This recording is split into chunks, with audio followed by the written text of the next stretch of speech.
오늘의 주요 뉴스입니다. 광주 현대산업개발 아파트 붕괴 사고 현장에서 실종자 한 명이 지하 1층 계단 쪽에서 발견돼 구조 작업이 펼쳐지고 있습니다. 광주시는 사고가 난 아파트의 안전성이 확보되지 않으면 전면 철거하는 방안까지 검토하겠다고 밝혔습니다. 이재명 더불어민주당 대선 후보가 용적률과 층수 규제를 완화하고 안전진단 기준을 개선해 재건축을 활성화하겠다며 문재인 정부와 차별화를 이어갔습니다. 국민의힘 윤석열 대선 후보는 집권 시 4월 전기요금 인상 계획을 백지화하고 분권형 책임장관제를 도입하는 등 차기 정부의 운영 비전을 제시했습니다. 이따른 북한의 탄도미사일 발사 시험에 미국이 결국 제재 카드를 꺼내들었습니다. 미 국무부 장관은 모든 적절한 수단을 활용할 것이라며 전방위 압박에 나섰습니다. 이륙한 지 1분 만에 추락한 전투기 조종사 고 심정민 소령이 당시 비상 탈출을 할 시간이 있었는데도 끝까지 조종관을 놓지 않은 정황이 드러났습니다. 심 소령은 민가에 추락하는 것을 막기 위해 탈출을 미루다 기체와 함께 추락한 것으로 알려졌습니다. 오늘 국내에 먹는 코로나19 치료제가 들어와 내일부터 처방과 투약이 시작됩니다. 정부는 내일 다음 주 월요일부터 적용할 사회적 거리두기 조정안과 함께 오미크론 확산에 따른 새로운 방역체계 개편안을 발표합니다. 경북 구미 아파트 신축 현장에서 임시 가설물인 거푸집이 강풍에 폭삭 내려앉았습니다. 다친 사람은 없었지만 건설사는 사고 신고조차 하지 않았습니다.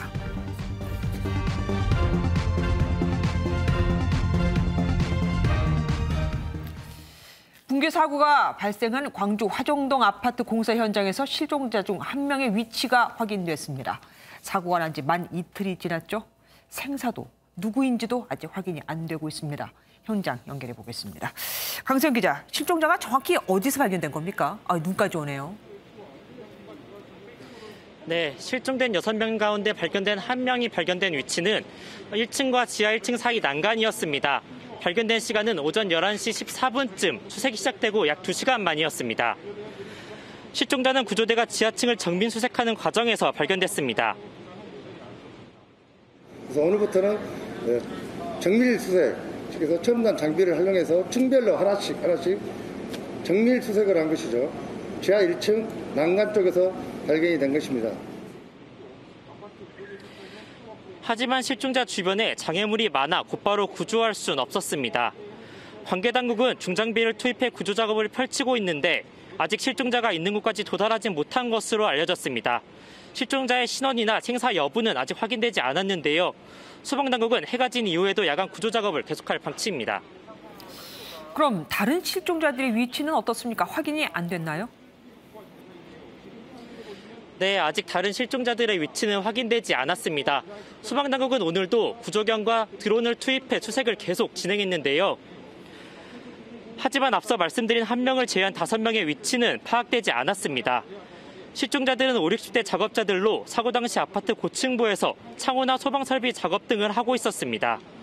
실종자 가족 측은 발견 소식을 간절하게 기다리면서도 소방대원을 희생하면서 수색을 원치 않는다는 뜻을 밝히기도 했습니다. 빨리 구조를 하고 생사를 확인했으면 좋겠지만 이걸로 인해서 누군가가 또 희생되는 건 원치 않는다. 소방당국은 위치가 파악이 안 된 실종자 5명에 대한 수색 역시 시간 제한 없이 진행할 방침이라고 밝혔습니다. 지금까지 광주 사고수습본부에서 MBN 뉴스 강세현입니다. 지금 광주 아파트 외벽 붕괴 현장에는 높이가 140m에 달하는 타워 크레인이 기울어진 채 위태롭게 서 있습니다. 이게 바로 옆에 있는 버스터미널로 넘어진다면 혹은 사고 현장으로 넘어진다면 큰일 나겠죠. 이 타워 크레인을 해체하기 위해 국내 석대뿐인 1,200톤급 높이가 더 높은 크레인이 동원됩니다. 이걸 갖고 와서 조립하고 또 세우려면 시간이 꽤 걸릴 수밖에 없습니다. 장진철 기자가 취재했습니다. 붕괴 아파트 외벽에 위태롭게 매달린 140m 높이의 타워 크레인. 고층부 지지대가 떨어져 추가 붕괴 우려가 큽니다.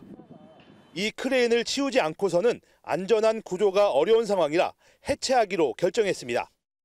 국내에서 3대뿐인 1,200톤급 크레인이 오늘 밤 현장에 도착할 것으로 보이는데 이후 조립하는 시간만 이틀에서 사흘이 걸릴 예정입니다.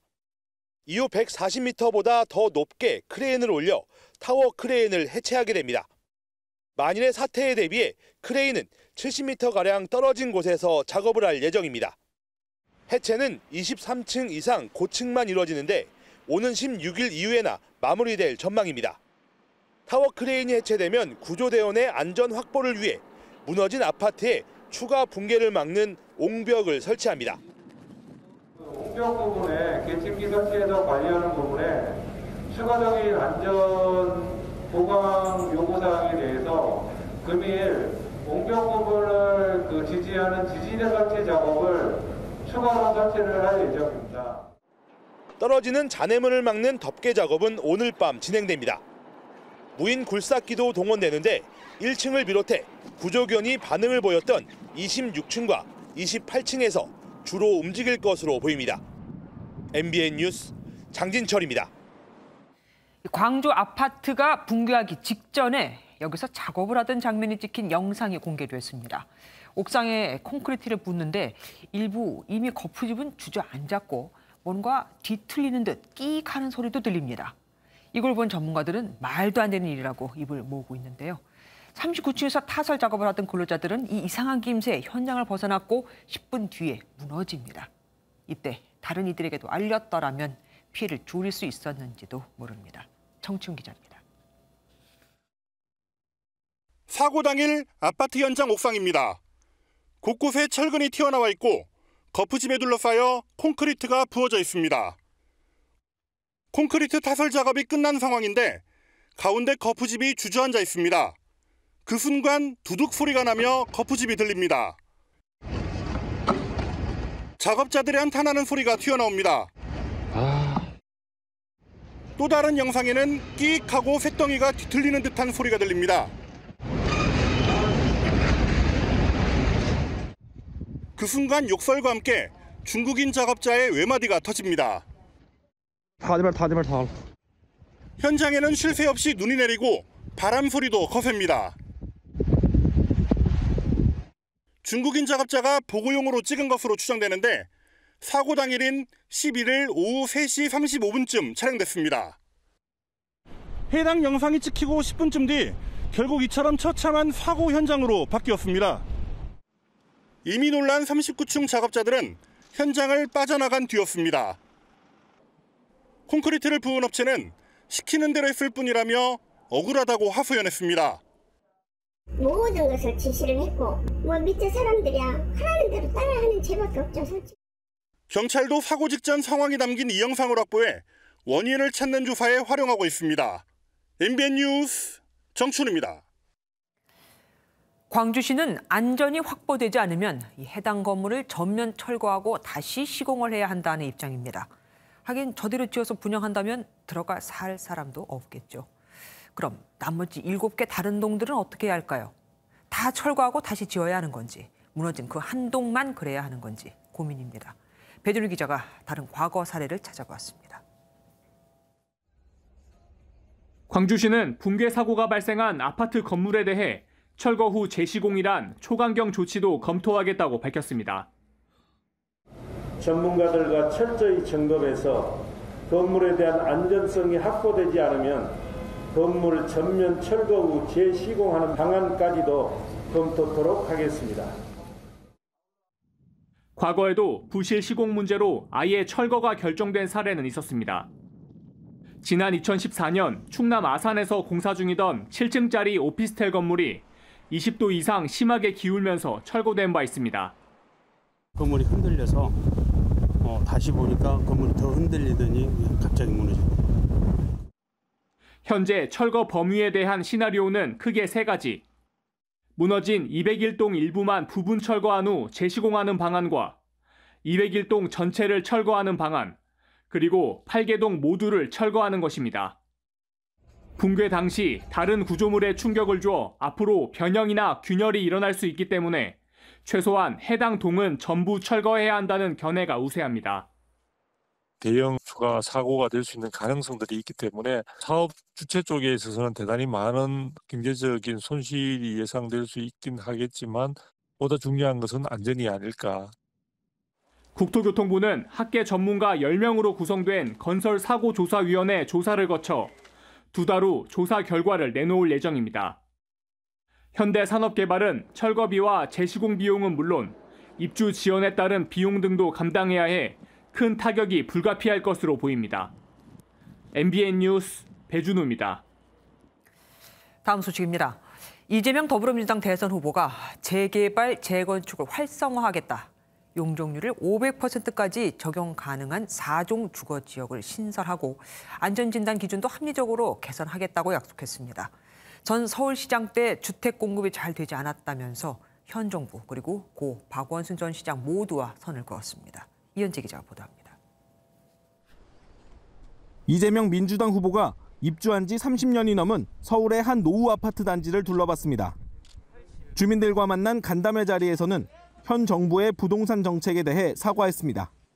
우리 국민 여러분께 부동산으로 또 주택 문제로 고통받게 한 점에 대해서 깊이 사과드립니다. 재개발, 재건축은 도심 주택 공급과 주거 환경 개선이라는 이중 효과가 있다며 관련 6대 공약을 발표했습니다. 신속 협의제 도입으로 사업 속도를 높이고 500% 용적률이 적용 가능한 4종 주거 지역을 신설하겠다고 밝혔습니다. 규제 완화도 강조했습니다. 층수 제한 그리고 공공기업 비율 등도 유연하게 조정하고 기반시설 설치에 필요한 비용도 지원하겠습니다.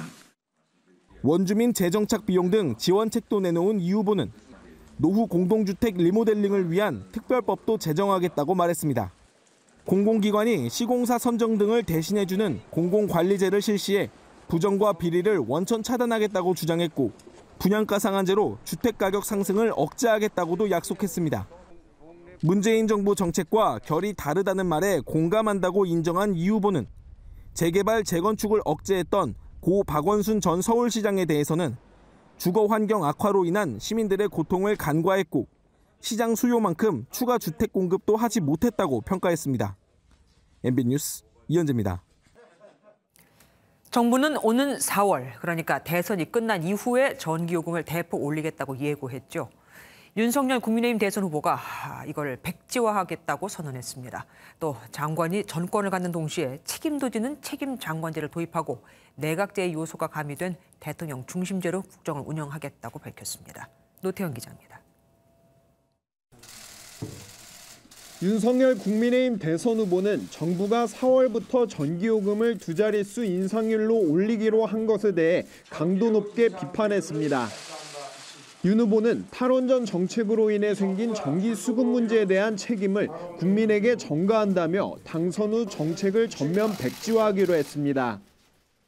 졸속으로 밀어붙인 탈원전 정책으로 발생한 한국전력의 적자와 부채의 책임을 회피하고 전기료 인상의 짐을 고스란히 국민께 떠넘기는 무책임한 특히 코로나19 위기 상황에서 심각한 경영 위기를 겪고 있는 중소기업과 자영업자들에게 전기요금 인상은 큰 부담이 된다고 지적하며 민생을 위한 정책임을 강조했습니다.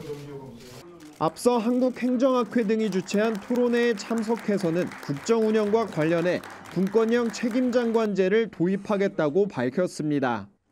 각 부처 장관에게 전권을 부여하되 결과에 대해 확실하게 책임지도록 하는 분권형 책임장관제를 도입하겠습니다. 아울러 윤 후보는 역동적 맞춤형 복지를 강조하며 복지 지출 수준을 OECD 평균에 가깝게 증가시킬 필요가 있다고 주장했습니다. MBN 뉴스 노태현입니다. TV 토론을 대선 후보 2명이 나와서 하느냐, 3명이 나와서 하느냐, 아니 아예 4명이 함께 하느냐.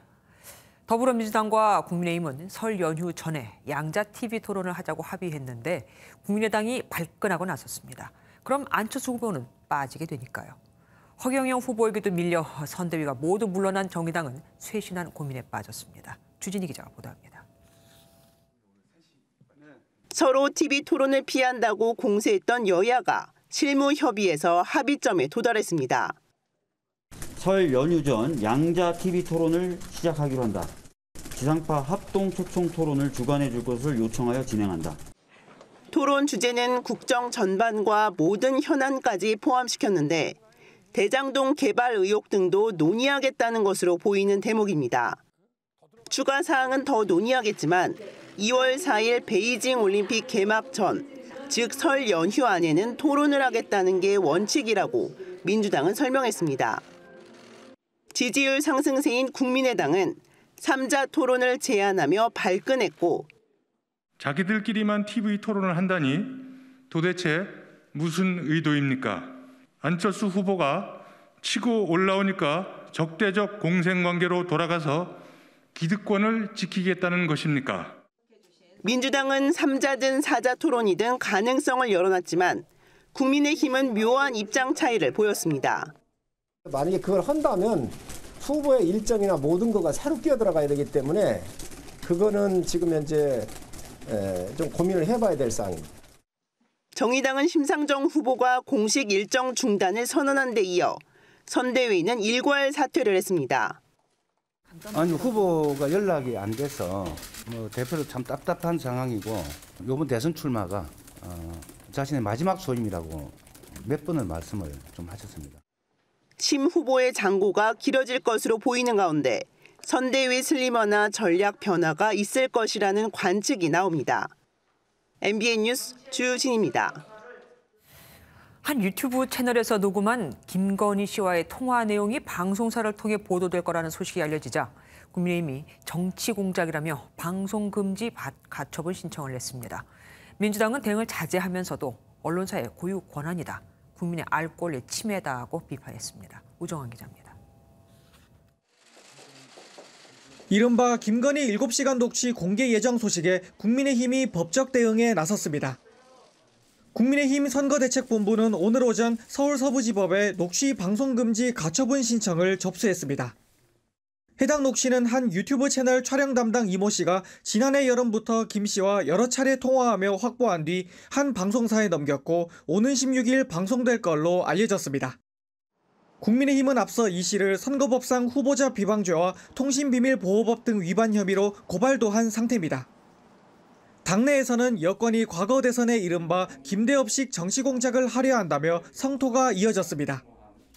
이것은 명백히 정치공작이자 또는 몰래 도둑 녹음을 해서 상업적으로 유통시키는 도촬행위에 준하는 그런 범죄 행위입니다.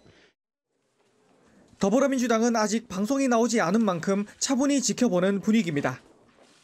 다만 일각에서는 국민 알 권리를 침해한다며 방송금지 가처분 신청을 비판하는 목소리도 나왔습니다.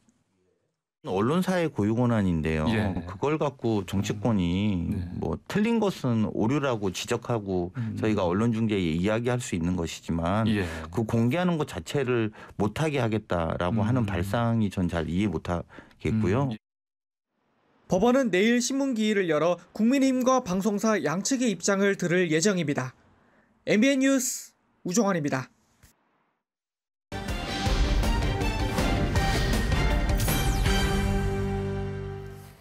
이제 부산, 이 PK 지역은 더 이상 전통적인 보수 강세 지역이 아닌 듯합니다. 이번 대선에서 더불어민주당과 국민의힘 그 어느 당이 더 우세하다고 말을 할 수 없을 정도로 막상막하거든요. 혼돈의 부산 민심, 원주희 기자가 직접 시민들을 만나봤습니다. 부산 시민들에게 지지 후보를 물었더니 가장 많이 돌아온 대답은 찍을 사람이 없다였습니다. 여야 후보 모두 실망스럽다는 겁니다. 솔직히 후보감도 없고 지금 이런 식으로 가면은 솔직히 대한민국 미래가 없지. 미래가 없고. 막 이분을 엄청 밀어주고 싶다 이런 느낌 없는 것 같아요. 친구들도 더 아직 뭐 믿음이 가는 사람이 없다. 정권 교체를 위해 윤 후보에게 힘을 실어야 한다는 의견과 이재명 후보의 실행력에 기대를 거는 의견도 맞섰습니다. 정권이 모두가 다 바뀌어야 될 것 같아요. 윤석열은 정권 교체하기 좀 괜찮은 사람 같아요? 조금 미흡하긴 해도 정권이 바뀌어야 되니까.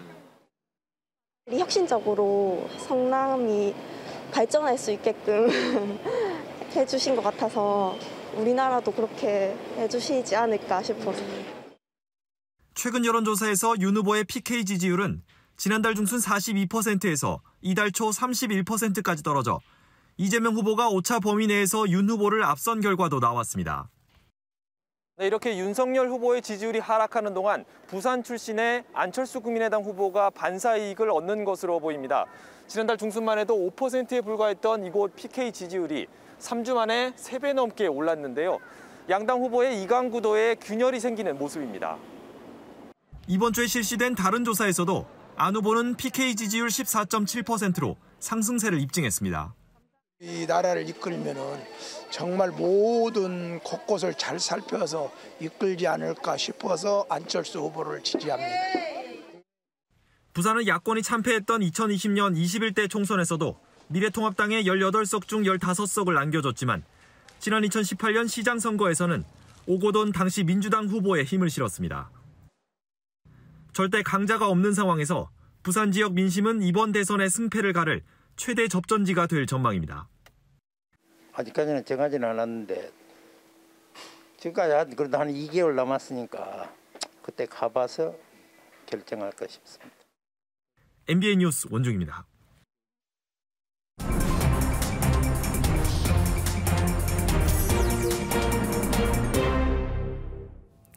오늘 있었던 정치권 뒷이야기를 들어보는 정치톡톡 시간입니다. 정치부 박자은 기자와 함께합니다. 박 기자, 이재명 민주당 후보의 변호사비 대납 의혹을 제보했었죠. 그 이모 씨와 관련해서 오늘도 야권에서 공세가 아주 대단했습니다. 네, 이 공익 제보자 이모 씨의 사망을 두고 여야 공방이 하루 종일 이어졌습니다.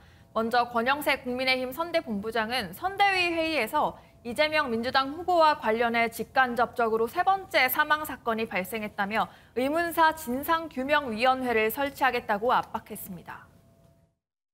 이재명의 데스노트가 있는 것이 아닌가 할 정도로 시집장가 가는 거 보겠다 하고 했던 고인이 왜 대장동 게이트에서 출발한 죽음의 열차를 탑승했는지. 이어 안철수 국민의당 대선 후보도 죽음의 기획자와 실행자가 있다면서 검찰의 철저한 수사를 촉구했습니다. 이재명 후보의 대장동 게이트를 비롯한 비리 의혹 규명에 결정적 키를 쥐고 있는 분들이 살인 멸구를 당하고 있습니다. 네, 살인 멸구는 죽여서 입을 막는다는 뜻이죠. 네, 민주당 당연히 민감했겠습니다. 네, 민주당은 집양으로 사망한 것으로 드러난 경찰 수사 결과를 인용하면서 고인의 죽음을 흑색 선전에 이용하지 말라고 지적했습니다. 이 정도면 브레이크가 고장난 폭주 기관차와 다름이 없습니다. 어떤 상상을 하든 그것은 귀당의 자유지만 책임은 분명히 지셔야 합니다. 참, 저 오늘 이 소식 듣고 깜짝 놀랐습니다. 어제 김종인 전 국민의힘 선대위원장과 박용진 민주당 의원이 만났다면서요? 네, 어제 박용진 민주당 의원이 이제 김종인 전 비대위원장 사무실로 찾아갔는데요. 박 의원은 김종인 비대위원장이 민주당 비대위원장을 맡았을 때 비서실장을 지내서 각별한 사이로 알려져 있습니다. 박 의원은 김 전 위원장이 야권 단일화 가능성을 낮게 봤고 민주당의 호의적인 감정을 가지고 있다면서 은근한 신경전을 펼쳤습니다. 어쨌든 김종인 비대위원장이 윤석열 후보를 다시 도우러 가는 일은 없어야 하고 네, 없도록 하려고 합니다. 그러자 지난번 김 전 위원장을 이번 선대위에 합류시켰던 김재원 국민의힘 최고위원이 곧바로 받아쳤습니다. 정권 교체에 대한 강한 의지가 있고 그 정권 교체의 필요성을 누구보다도 공감하시는 분이라고 알고 있거든요. 예. 그런데 뭐 오면 덕담 한번 해준 거 가지고 그런 식. 김 전 위원장은 이와 관련해서 아직 가타부타 말이 없는데요. 자신을 내친 윤석열 후보에게 다시 한번 존재감을 피력한 게 아니냐는 해석이 나옵니다. 어쨌든 민주당 입장에서는 뭐 이재명 후보한테 도움을 주면 좋은 거고 아니더라도 윤석열 후보와 손을 잡지 못하게 하는 아주 좋은 한 수를 뒀습니다. 그리고 요즘 2030 남성구에 적극적인 윤 후보, 이준석 대표하고 경기를 관람했더라고요. 네, 어제 저녁에 일어난 일인데요. 윤 후보가 개임 공약을 어제 오후 발표한 데 이어 이 대표와 서울 종로 롤파크에서 롤 챔피언스 코리아 개막전을 찾았습니다. 먼저 보고 오시죠. 정치 안 하셨으면은 프로 게이머로 대성했을 것 같지 않아요? 아니요. 근데 이게 엄청나게 여러 가지 스킬 보유해야 돼요. 네, 윤 후보는 롤게임을 한 적이 없는데 1시간가량 경기를 이 대표와 같이 보면서 이 대표 설명을 들으면서 보니 재밌게 봤다고 말했습니다. 또 이 대표는 자신이 응원하는 팀이 트롤을 물리치고 꼭 승리하길 기원한다면서 우회적으로 대선 승리를 자신했습니다. 그러면 더불어민주당 이재명 후보는 저런 경기로 관람한 적이 없습니까? 네, 이 후보가 경기를 직접 찾은 적은 없지만 지난해 11월 메타버스 충청 일정 중 세계 게임 대전이라는 한 행사에 참석해서 직접 했었습니다. 손이 안 보여요. 이제 이렇게 재밌는 줄 알았으면 계속 했죠. 네. 제가 아까 이제 갤러그는 이 장비가 있어야 되니까 좀 어려웠는데. 네, 갤러그는 고전 슈팅 게임인데요. 당시 현장 분위기에 의하면 실력이 꽤 좋았던 걸로 전해졌습니다. 그러니까요. 저 손놀림 보십시오. 그리고 윤 후보가 여성가족부 폐지를 시작으로 단문 메시지를 이렇게 내놨잖아요. 그거를 이재명 민주당 후보도 같이 하는 것 같습니다. 네, 오늘 이재명 후보가 메시지를 내놨는데 평소와 다른 형식으로 아주 간략하게 내놨습니다. 더 나은 변화는 이재명, 더 나쁜 변화는 윤석열이라는 글인데 게시한 지 2시간 만에 600여 개의 답글이 달렸고요. 이 글은 최근 단문 메시지로 계속 공약을 전하고 있는 윤 후보를 비꼰 것으로 해석됩니다. 윤 후보 측은 AI 윤석열 프로그램을 통해 곧바로 반격했습니다. 초조해 보이십니다. 윤석열 선대본부에 메시지 기가 막히게 잘 쓰는 인재들이 있으니 교육비는 화촌대유에서 계좌이체로 네, 이렇게 이번 대선이 짧게 만들고 굵게 메시지를 전하는 쇼폼을 내놓는 반응이 좋다 보니 두 후보 모두 대선을 현재 50여일밖에 남기지 않은 시점에서 단문 메시지나 59초 영상 등으로 효능감을 극대화하고 있는 것으로 분석됩니다. 그런데 게임에, SNS에 보시는 60대 이상 어르신들은 소외감도 느끼실 것 같습니다. 여기까지 듣겠습니다. 지금까지 박자원 기자와 함께했습니다. 북한에 잇따른 탄도미사일 발사 시험에 결국 미국이 제재 카드를 꺼내들었습니다. 탄도미사일 물품의 조달과 관련된 개인과 기업이 그 대상입니다. 단순 경고를 넘어 모든 적절한 수단을 활용할 것이라는 점도 분명히 했습니다. 워싱턴에서 최중락 특파원이 전해왔습니다. 바이든 행정부가 북한에 잇따른 탄도미사일 발사 시험에 결국 처음으로 제재에 나섰습니다. 미국 재무부는 북한 국적 6명과 러시아인 1명 등의 미국 내 자산을 동결하고 거래를 금지한다고 발표했습니다. 북한 국적자는 러시아와 중국 등지에서 핵과 미사일 개발 부품 조달을, 러시아인 1명과 단체는 관련 행위에 협조한 것으로 알려졌습니다. 제재는 김정은 위원장의 극초음속 미사일 시험 발사 참관을 공개한 지 몇 시간 만에 이루어졌으며 미 국무부는 이러한 시도를 저지하려는 조치라고 강조했습니다. is about our ongoing efforts to prevent the advancement of the DPRK's WMD and ballistic missile programs and to follow. And they follow the DPRK's decision to launch 6 ballistic missiles since September. 토니 블링컨 국무장관도 북한의 대량 살상 무기와 탄도미사일 프로그램 대응을 위해 모든 적절한 수단을 활용할 것이라고 경고했습니다. 모든 적절한 수단 활용에 발맞춰 유엔 주재 미국 대사도 재무부와 국무부의 제재에 더해 유엔 안보리의 추가 제재를 요구하는 등 전방위 압박에 나섰습니다. 북미 간의 비핵화 협상이 교착 상태에 빠진 가운데 미국의 대북 제재는 우리 정부가 추진하고 있는 종전선언을 더욱 어렵게 만들 전망입니다. 워싱턴에서 MBN 뉴스 최중락입니다. 이틀 전 공군 전투기가 이륙 직후 추락해 조종사가 빠져나오지 못했다는 소식 전해드렸죠. 순직한 조종사 고 심정민 소령이 추락 순간까지 조종관을 놓지 않은 것으로 조사됐습니다. 전투기가 민가로 떨어지는 걸 막으려고 최대한 비상 탈출을 미룬 겁니다. 김정 기자가 보도합니다.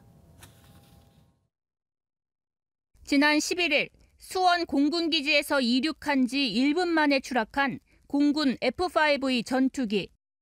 공군은 해당 전투기의 비행 기록 장치를 분석한 결과 순직한 조종사가 조종관을 끝까지 잡은 채 야산에 충돌한 것으로 판단된다고 밝혔습니다. 29세인 고 심정민 소령은 공군사관학교 64기로 2016년 임관했으며 F-5를 주 기종으로 5년간 조종 임무를 수행했습니다. 공군은 고 심정민 소령이 민가를 회피하기 위해 비상탈출을 시도하지 않은 것으로 판단하고 있습니다. 조사에 따르면 오후 1시 43분쯤 이륙한 전투기는 갑자기 상승하며 좌우 엔진 화재 경고등이 켜졌고 조종계통 이상으로 급 강하했습니다. 관제탑에 2차례 비상탈출 선언 뒤 추락까지 10초가량의 시간이 있었던 것으로 알려졌지만 1시 44분쯤 결국 그대로 추락했습니다. 추락 지점과 마을 간 거리는 100m 남짓에 불과합니다. 문재인 대통령은 고인의 살신 성인은 위국 헌신 군인 본분의 표상으로 언제나 우리 군에 귀감이 될 것이라며 애도를 표했습니다. 심소령의 연결식은 내일 오전 소속 부대인 수원 공군 제10 전투 비행단에서 엄수되고 유해는 국립대전현충원에 안장될 예정입니다. MBN 뉴스 김지영입니다. 이재명 민주당 대선 후보의 변호사비 대납 의혹을 제보했던 시민단체 대표의 사망 원인은 심장 질환으로 추정된다는 국과수 부검 결과가 나왔습니다. 유족들은 사망 원인보다 고인이 제기했던 대납 의혹에 더 집중해달라고 부탁했습니다. 김태린 기자입니다. 한 남성이 방에서 나와 마스크를 쓰고 조심스럽게 계단을 내려갑니다. 얼마 뒤 봉투를 들고 계단을 올라온 남성은 그 이후 밖으로 나오지 않습니다. 이재명 민주당 대선 후보의 변호사비 대납 의혹을 제기했던 이모 씨인데 사흘 뒤 숨진 채 발견됐습니다. 경찰은 이모 씨의 사인은 대동맥 이상이라는 국립과학수사연구원의 부검 결과를 공개했습니다. 부검 결과 동맥박리, 파열이 사인으로 추정되고 특이한 외상은 없었다고 경찰은 설명했습니다. 동맥박리, 파열은 고혈압과 동맥경화 등 기저질환이 있을 때 나타날 수 있는 심장 이상 증세입니다. 경찰은 이 씨에게 중증도 이상의 관상동맥 경화 증세가 있었고 심장이 보통 사람의 거의 2배 가까운 심장 비대증도 있었다고 덧붙였습니다. 지인과 유족 측은 사망 원인보다 고인이 제기한 대납 의혹에 집중해달라는 입장을 밝혔습니다. 원인은 당연히 변호사비 대납 사건의 고발입니다. 감당하기 어려울 정도의 스트레스를 받고 계셨고 죽음에 대한 배경에 대해서는 여전히 의구심들이 있는 게 사실이기 때문에 경찰은 최종 부검 소견을 받아 정확한 사인을 규명한다는 방침입니다. MBN 뉴스 김태림입니다. 경북 구미에 있는 한 아파트 신축 현장에서는 임시 가설물인 거푸집이 강풍에 폭삭 내려앉았습니다. 그런데 건설사는 사고 사실을 관계기관에 알리지도 않았습니다. 광주 아파트 붕괴 사고를 의식했던 걸까요? 심우영 기자입니다. 경북 구미의 한 아파트 건설 현장. 임시 가설물인 거푸집이 폭격을 맞은 듯 폭삭 내려앉았습니다. 이제 갑자기 소리가 이제 철근이 넘어진 소리 이제 그냥 쾅한 소리가 나가지고 이제 그때는 깜짝 놀랐었죠. 오늘 낮 12시 30분쯤 건물을 올리기 전 시멘트를 부으려고 만든 높이 5.7m, 길이 30m의 거푸집이 강풍에 무너진 겁니다. 바람이 바람나니까 잘 밀어진 거예요. 사설 전에 거푸집을 만드는 그 과정에서 사고가 났습니다. 사고 당시 구미에는 순간 초속 15.7m의 강풍이 불었는데 사고 현장에서는 골바람이 심했습니다. 다행히 점심 따라 인명피해는 없었습니다. 건설사는 사고 사실을 관계기관에 알리지 않았는데요. 광주 신축 아파트 붕괴 사고를 의식한 것 아니냐는 지적이 나오고 있습니다. 경찰은 아파트 공사 관계자 등을 상대로 자세한 사고 경위와 피해 규모를 조사하고 있습니다. MBN 뉴스 심우영입니다.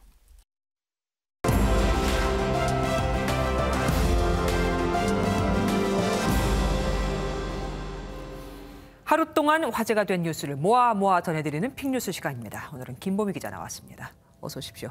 첫 번째 보겠습니다. 천장에서 음식 배달. 하늘에서 음식이 내린다는 영화, 만화 영화는 봤었습니다. 뭐 비슷한 겁니까? 네, 이번엔 로봇을 이용한 내용인데요. 영상을 보시면요. 천장에서 분홍색 기계가 내려오더니 테이블에서 멈춥니다. 그 위엔 음식이 올려져 있는데요. 사람이 아니라 로봇이 음식을 서빙하는 겁니다. 그러네요. 이곳은 약 3주 앞으로 다가온 중국 베이징 올림픽의 프레스센터 식당 모습인데요. 음식을 주문하면 로봇이 주방에서 요리를 시작하고 완성된 요리는 픽업대로 나오거나 천장에 설치된 서빙 레일을 통해 테이블에 내려오는 방식입니다.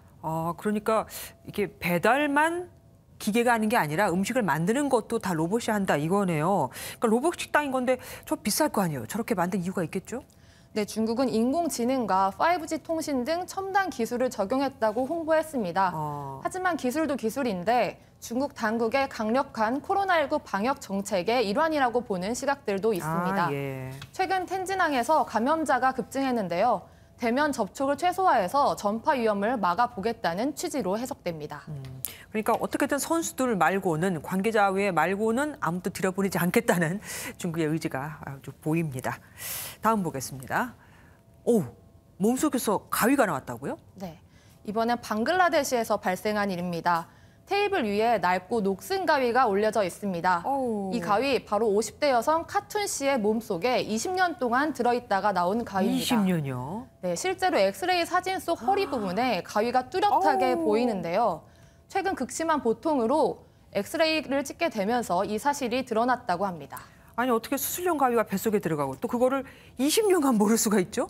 네, 카툰 씨가 2002년에 담낭 수술을 받았는데 이때 수술 가위가 들어간 것으로 추정됩니다. 복통을 느꼈지만 당시 집도의가 수술 후에 나타나는 일방적인 증상이라고 말해서 대수롭지 않게 여겼다고 하는데요. 아이고. 지금까지 병원을 가도 진통제만 처방받는 바람에 몰랐다고 하는데 지난 월요일 수술을 진행했고 몸 상태는 양호한 것으로 전해졌습니다. 정말 불행 중 다행입니다. 우리나라는 왜 엑스레이 찍는 게 다반사잖아요. 방글라데시는 그렇지 않은가 봅니다. 다음 보겠습니다. 거대 웅덩이, 싱크홀입니까?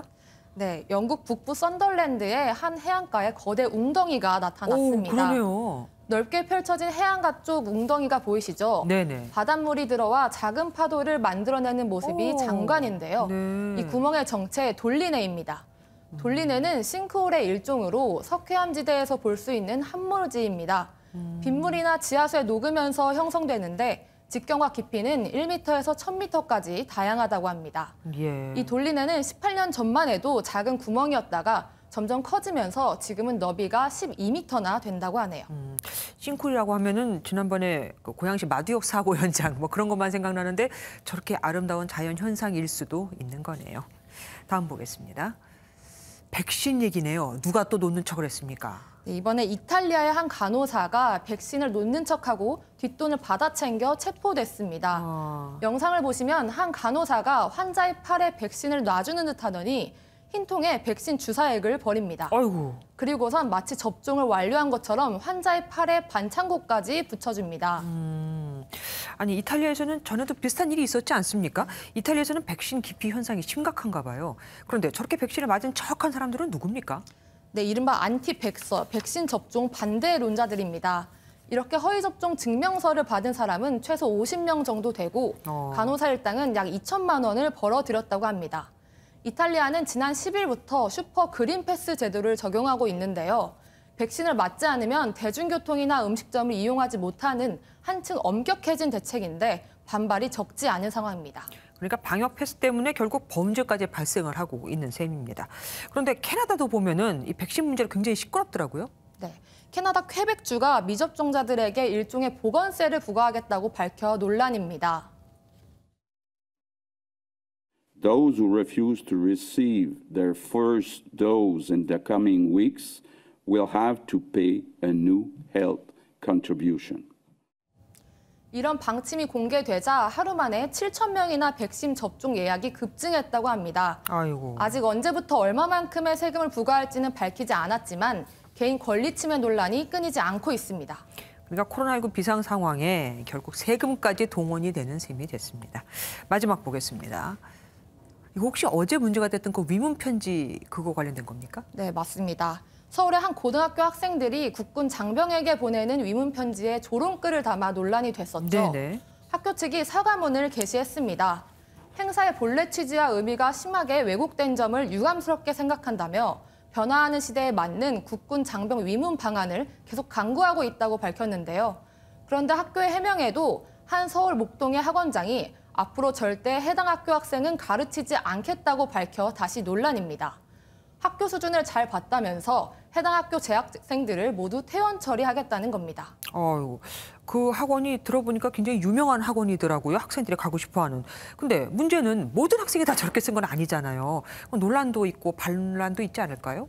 네, 누리꾼들 사이에선 유민편지 하나만 보고 애꿎은 학생들을 내쫓는 게 교육자가 맞냐는 부정적인 의견과 학원장의 소신이라며 결정을 두둔하는 입장으로 나뉘었습니다. 논란이 일자 학원장은 문제된 학생들만 그렇게 편지를 작성한 게 아니라는 걸 확인했다면서 본인들이 오롯이 감당해야 할 일이라며 오히려 입장을 굳혔습니다. 학생들 신상 정보 유출 등 여러 가지 2차 피해까지 발생을 하고 있더라고요. 논란이 끊이질 않네요. 잘 들었습니다. 지금까지 빅뉴스 우리 김보미 기자와 함께했습니다. 드디어 코로나19 먹는 치료제 팍스로비드 2만 1,000명분이 도착을 했습니다. 바로 내일부터 본격적으로 처방이 시작됩니다. 방역당국은 오미크론 확산에 맞춰 새로운 방역체계 개편안과 설 연휴를 포함한 거리두기 조정안을 내일 발표합니다. 조희로 기자입니다. 인천국제공항에 도착한 화이자의 먹는 치료제 팍스로비드가 모습을 드러냅니다. 국내에 도착한 2만 1,000명분의 치료제는 충북 오창의 물류창고로 옮겨져 전국의 거점 약국과 생활치료센터로 보내집니다. 전국으로 배송되기 위해서 물류집화장 쪽으로 오늘 저녁에 한 10시경에 그 물류집화장으로 출발을 합니다. 그래서 새벽에 전국으로 배송이 시작이 됩니다. 먹는 치료제는 증상 발현 5일 이내에 빠르게 배송에 투약하는 게 관건인 만큼 재택치료 전담팀도 준비에 한창입니다. 김부겸 총리는 이르면 내일부터 투약이 시작된다며 백신에 더해 코로나19와의 싸움에서 또 하나의 무기를 손에 넣었다고 평가했습니다. 변수는 빠르게 확산하는 오미크론 변입니다. 특히 지난주 미국 라스베이거스에서 열린 국제 전자제품 박람회 CES에 다녀온 119명이 코로나에 확진됐는데 미국에선 오미크론 검출률이 98.3%인 점으로 미뤄볼 때 이들 중 대다수가 오미크론 변이로 추정됩니다. 이에 따라 당국은 오는 20일부터 해외 입국자들의 대중교통 이용을 제한하는 등 해외 입국 조치를 강화했습니다. 모든 입국자에 대해서 자차 또는 방역교통망 이용이 의무화됩니다. 사전 PCR 음성 확인서 제출 기준도 기존의 출국일 이전 72시간 검사 요건을 48시간으로 강화합니다. 방역당국은 1, 2주 이내에 오미크론 점유율이 50% 이상 될 것이라며 다시 확진자가 증가할 것으로 전망했습니다. 이에 따라 오미크론 유행에 맞춰 방역체계 전면 개편안을 내일 발표합니다. 아울러 설 연휴 전까지 현 거리두기 수준을 연장하는 조정안과 설 연휴 특별방역 대책도 내놓을 예정입니다. MBN 뉴스 조희로입니다.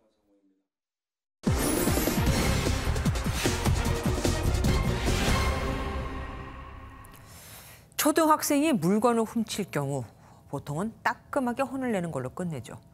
하지만 훔친 물건이 자그마치 600만 원어치라면 어떨까요? 가게 주인이 경찰에 신고했지만 경찰은 촉법소년보다 더 어린 10살 미만, 그러니까 범법소년 범죄는 형사처벌 자체가 불가능하다. 피해도 부모 알아서 해결하라고 했답니다. 그럼 이런 경우 배상은 못 받는 걸까요?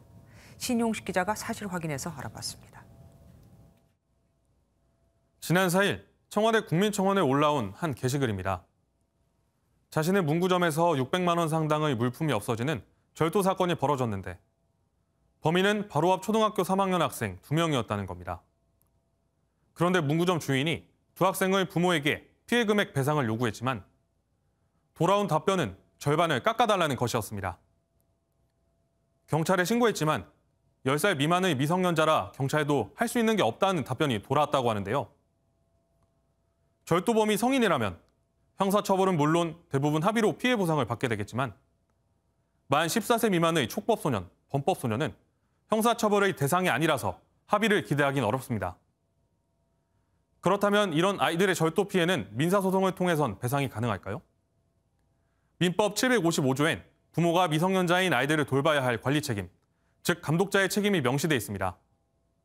물론 피해 입증 책임이 있고 재판 기간이 짧지 않아 번거로운 수고를 해야 하지만 만 14세 미만 청소년, 아이들이 저지른 범죄 피해는 부모에게 배상 책임이 있는 만큼 배상하지 않아도 된다는 말은 사실이 아니라고 볼 수 있습니다. 국민청원으로 이번 사건이 알려지면서 두 학생의 부모가 뒤늦게 400만 원의 합의 의사를 밝혔지만 충격을 받은 문구점 주인은 이를 거절하고 가게 문을 닫을지 고민 중입니다. 사실 확인 신용식입니다. 경기 평택항에서 작업 중에 컨테이너 철판에 깔려 숨진 고 이선호 씨 사망 사고와 관련해 법원이 작업 책임자 등에게 징역과 금고형의 집행유예를 선고했습니다. 기본적인 안전장비도 없이 투입된 이선호 씨를 생각하면 말도 안 되는 솜방망이 처벌이라며 유족들은 주장하고 있습니다. 윤기란 기자가 보도합니다. 지난해 4월 평택항 부두에서 20대 청년 근로자인 이선호 씨가 작업 중에 300kg 컨테이너 철판에 깔려 숨졌습니다. 검찰 조사 결과 당시 작업은 사전 계획을 세우고 필요한 안전 조치를 해야 했지만 이 씨는 기본적인 안전 장비도 없이 현장에 투입된 것으로 드러났습니다. 법원은 업무상 과실치사 혐의로 기소된 원청업체 동방의 평택지사장에게 징역 1년에 집행유예 2년을 선고했습니다. 작업 관리자인 원청 하청업체 직원들과 지게차 운전기사 등 4명엔 각각 금고형의 집행유예를 선고했습니다. 1심 재판부는 피고인들이 안전한 작업 환경을 보장하는 의무를 다하지 않아 돌이킬 수 없는 황망한 결과를 가져왔다고 지적했습니다. 다만 컨테이너의 안전장치가 고장이 나 있어 사고를 예견하기 어려웠고 중대재해처벌법 시행 전 발생한 사고라는 점을 고려했다고 밝혔습니다. 재판이 끝나자 이선호 씨의 아버지는 법원이 솜방망이 처벌을 했다며 비판했습니다. 아직까지 대한민국이 너무 피해자의 슬픔, 아픈 마음을 다 헤아리지 못하고 있구나. 재판부는 산업안전보건법 위반 혐의로 기소된 원청업체 동방법인에도 책임이 있다고 보고 벌금 2천만 원을 선고했습니다. MBN 뉴스 윤기란입니다. 요즘 정치권에서 탈모약의 건강보험 적용을 놓고 논란이 뜨겁죠. 우리나라 탈모 인구는 대략 1,000만 명 정도 되는데 약값이 비싸다 보니 불법으로 해외 직구를 하거나 구매 대행을 하는 일이 비일비재합니다. 그런데 이 약 이렇게 복용했다가는 큰일 난다는 거 아십니까? 또 오는 7월부터는 불법 구매자도 과태료를 내야 합니다. 정태진 기자가 현장 고발합니다. 한 인터넷 개인 블로그입니다. 특정 탈모약의 직구와 구매 대행을 한다는 글이 올라와 있습니다. 판매자에게 글을 남겼더니 곧바로 답장이 옵니다. 한국에서 불법임을 인정하면서도 효과가 좋다며 한 살이라도 젊을 때 먹어야 한다고 판매를 유도합니다. 또 대량이 아니면 세관 통과도 문제없다며 다른 제품도 권합니다. 불법적인 탈모약 해외 직구 사이트는 인터넷에서 무방비로 노출돼 있습니다. 약사법상 전문 의약품인 탈모약은 온라인에서 판매를 할 수 없는데도 탈모 치료자들 사이에선 공공연한 구매 방법입니다. 많이들 하잖아요, 요즘에. 구매가 너무 어렵지 않잖아요. 개인들이 그런 구매를 하고 그러는 것 같아요. 결국은 비용 때문에 심지어는 해외에서 직접 가지고 와서 이제 개인적으로 올려서 판매를 한다든지. 불법 구매가 성행하는 까닭은 한국에서 처방받는 것보다 10배 가까이 저렴하기 때문입니다. 식품의약품안전처가 탈모약 불법 판매와 광고를 매년 1000건씩 적발하고 있지만 별 효과는 없습니다. 모니터링을 하고 적발해서 계속적으로 방통위로 차단 요청을 하고 있지만 그 URL이라는 것을 계속 변형해서 실시간으로 생존하고 있어서 저희가 꼬리물기처럼 쫓아다니고. 탈모약은 의사 처방 없이 과다 복용했다가는 심각한 부작용을 초래할 수 있습니다. 약을 전문의약품으로 분류한다는 자체는 그 약이 반드시 알고 드셔야 되는 부분이 구입을 해서 혼자 복용을 하시면 부작용이 좀 치명적이실 수 있으세요. 오는 7월부터는 판매자 외에 전문 의약품을 불법으로 구매한 사람도 과태료 100만 원이 부과됩니다. MBN 뉴스 정태진입니다. 부당 해고에도 직장 내 괴롭힘에도 하소연할 수 없는 사람들이 있습니다. 우리나라 근로기준법의 주요 규정들이 5인 미만 사업장에는 적용되지 않기 때문입니다. 주요 선진국 어디에서도 찾아볼 수 없는 희한한 차별. 언제까지 참아야 하는 걸까요? 또 그럼 해외에선 이런 걸 어떻게 나누고 있을까요? 심가현, 이기종 두 기자가 취재했습니다. 이현우 씨는 2년여 전 A업체에 취업해 파견 업무를 나갔습니다. 2달 뒤 동일 조건으로 이직하라는 사장의 권유가 있었고 이를 거절할 수 없어 B업체로 소속을 옮겼습니다. 업무는 같았지만 B업체는 직원 수가 5명 미만이었습니다. 얼마 뒤 이 씨는 해고 통보를 받았고 근로기준법 밖의 노동자가 된 걸 그제야 알게 됐습니다. 부당해고인 것 같아서 내가 연락을 해서 구제 신청해 주세요 하니까 5인 미만은 안 됩니다. 내가 5인 미만 가고 싶어서 간 게 아닌데. 5인 미만 사업장에는 부당해고, 수당지급, 연차휴가, 직장 내 괴롭힘 금지와 같은 근로기준법의 주요 규정들이 적용되지 않습니다. 5명이라는 기준도 모호합니다. 지난해 10월까지 최모 씨가 일한 피부관리점의 평소 근무 인원은 6명. 직장 내 괴롭힘에 이어 해고 통보가 이뤄진 시점에는 비수기라 4명만 나왔습니다. 법은 최 씨를 외면했습니다. 저는 5인 이상으로 면접도 보고 5인 이상으로 일을 다 했는데 무슨 사인이냐 했더니 전산에는 그렇게 뜬대요. 괴롭힘 신고가 안 된다고.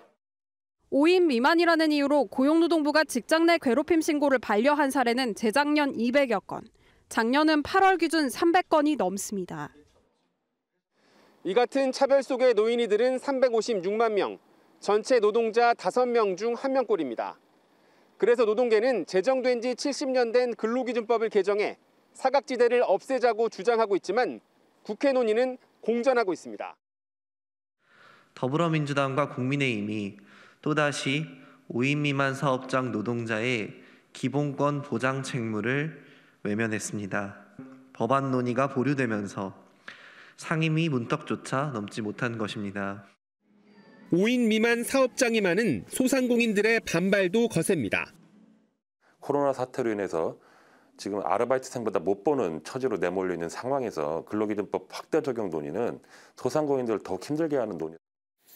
하지만 괴롭힘 방지 가치, 사업장의 비용 증가와 무관한 조항에 대해서는 법 개정이 필요하다는 지적이 나옵니다. 원칙적으로 다 적용되되 소상공인이 감당 못할 규제를 적극적으로 찾아내서 그것들을 빼는 방식으로 패러다임을 바꿔야지. 사람 수로 일반적인 노동법을 적용하는 선진국은 없습니다. 우리와 비슷한 법제도를 가진 일본과 대만은 먼저 업종으로 적용 여부를 나눈 뒤 범위를 확대했다는 점도 참고할 부분입니다. MBN 뉴스 이기중입니다.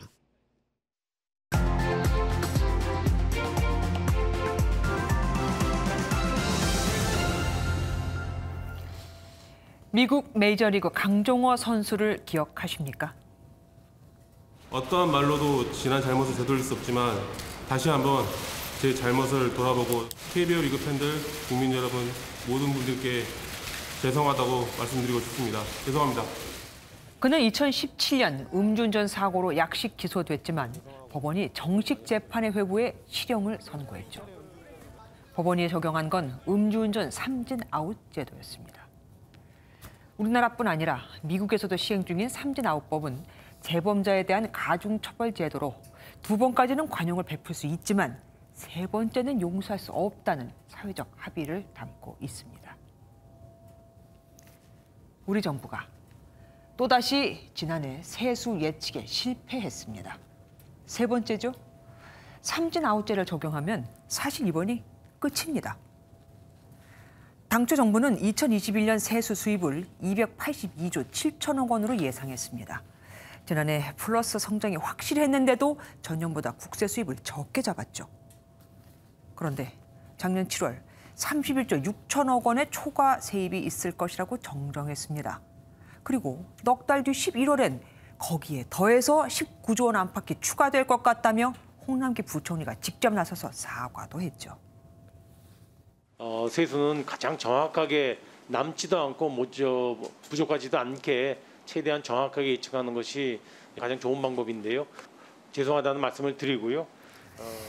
그런데 오늘 정부는 여기에 더해서 7조 8천억 원 이상의 세입이 더 있을 거라고 또 정정했습니다.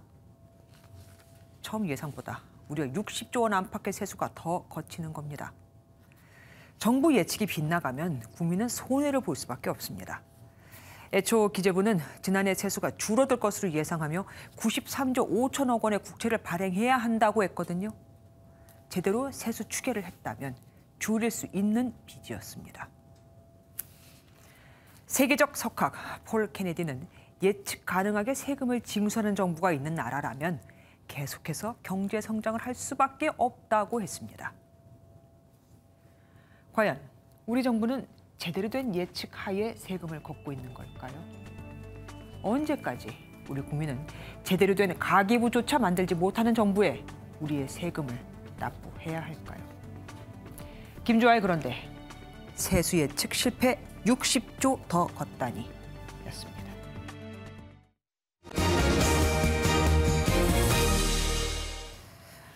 코로나19가 또 기록을 세웠습니다. 지난주 세계 확진자 수가 1,700만 명을 넘어섰거든요. 오미크론 변이 때문인가 하시겠지만 또 다른 이유가 있습니다. 백신 접종률이 40% 이하인 나라가 90개국, 36개 나라는 국민의 10%도 백신 접종을 하지 못했습니다. 정수정 기자가 보도합니다. 지난달 나이지리아에서는 유통기한이 지난 아스트라제네카 백신 106만 회분을 폐기했습니다. 유통기한이 임박한 백신은 현지에서 운송과 접종이 다 이루어지지 않았습니다. We had no choice to accept these vaccines with short shelf lives because we are interested in protecting our citizens from COVID-19. Vaccines came in with short lives of about 4 weeks. 세계보건기구 WHO 통계를 보면 최근 일주일간 전 세계 확진자는 미국 500만 명을 포함해 1,790만 명을 넘어서 주간 기준 최고치를 기록했습니다. 오미크론 변이가 백신 미접종자에게 더 위험하다는 경고가 나오는 가운데 나이지리아의 백신 2회 접종 완료율은 2.3%, 탄자니아 2.2%, 에티오피아 3.5%, 소말리아 역시 5%로 한 자릿수에 머물고 있습니다. In Africa, more than 85% of people are yet to receive a single dose of vaccine. We cannot end the acute phase of the pandemic unless we close this gap. 백신 양극화가 심화하는 가운데 빌 게이츠는 오미크론 변이 유행이 지나면 코로나19가 계절성 독감과 비슷해질 것이라고 전망했습니다. MBN 뉴스 정수정입니다. 살을 파고드는 추위에 춥다라는 말이 자동으로 나오는 요즘입니다. 강원 지역은 한파 경보로 격상하며 매서운 추위를 이어가겠는데요. 내일은 오늘보다 기온이 더 낮아져 서울은 영하 11도, 파주와 양구 영하 18도까지 곤두박질 치겠습니다. 출근길에는 한파에 대비할 수 있는 따뜻한 옷차림 해주셔야겠습니다. 내일 낮부터는 추위가 풀리면서요. 영상권을 회복하는 곳이 많겠습니다. 서쪽 지역의 하늘은 연일 흐립니다. 호남 서해안과 제주 산지에는 대설주의보가 발효 중이고요. 내일 새벽까지 제주 산지와 울릉도 독도에는 최대 8cm, 또 오늘까지 전남 서해안에는 최대 5cm의 눈이 더 내려 쌓일 수 있겠습니다. 한편 동쪽 지역의 대기는 메마름이 더해가고 있어서요. 건조특보가 확대 강화됐습니다. 서울에도 건조주의보가 내려져 있고요. 전국으로 강한 바람이 불어들면서 화재 위험이 무척이나 크겠습니다. 세종과 대전 영하 10도로 출발하겠고요. 중부지방 낮 기온은 대부분 영상권을 보이겠습니다.